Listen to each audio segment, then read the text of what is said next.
I've worked in kitchens since I was about 14, 15. I've always liked it, but after my shifts, I started having beers after work with the guys, then we'd go out partying. Then I wake up in the morning and I need something to help stop my shakes. I would drink before work all the time. I would get something to take the edge off. And I should have known then that was a pretty bad sign right there, but it was like something that was just normal in a weird way. And then it got to the point where I was getting like very drunk for work, and I couldn't stop. I felt like I was dying. I was like, I don't care. Punch my ticket kind of thing, and I just gave up all hope, right? Well, I had my friends kind of reaching out to me, and I started to realize that, there are people that enjoy my company. It got to the point where I need to get to detox. I didn't know how bad it got until I collapsed. I had stopped breathing for quite a while, and I didn't find out till later that one of the nurses gave me CPR, I guess, and I've been trying to die this whole time, and now that it almost happened, that's so scary, just the thought of everything I was or will be being over. Something's got to change. So then I heard about people leaving detox and going to Ryan's house. Ryan's house is a safe place to come to after withdrawal management at the hospital, and it gives them the extra time to straighten out their affairs, get their feet wet through recovery. It's kind of the missing link between detox and a long-term withdrawal program. And it's a time to get the connections that you need for your recovery and make a long-term plan. It was a home, right? We didn't just feel like patients, we were like people.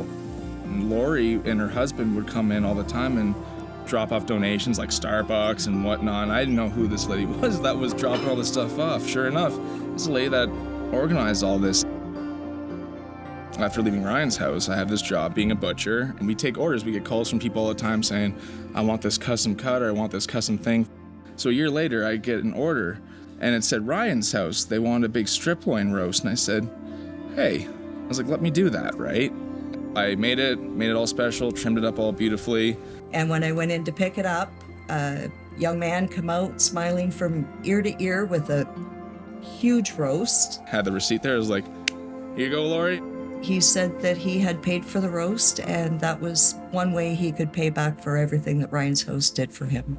She said it just warmed her heart so much, because that's the first time I think I've seen her since. And we got talking, and he told me about his recovery, how he's doing now. Huge success. I think we both cried. Yeah, no, that was a really special moment too, because I had the opportunity to give back, and with the job I'm doing now, whereas the year before, I was in the house. Losing a son or a child is the most tragic thing that can happen to any family. Ryan's house and hearing the stories, it's a good thing that come out of a tragedy, and I'm really glad that Ryan shared his struggles with us. That's how I learned. It's incredible to see the good that the house is doing and the good that all the programs at Blue Water are doing, and it's working, and it's what we needed. I have a wonderful job, I have a wonderful girlfriend, and all that came from was just the confidence I built at Ryan's house.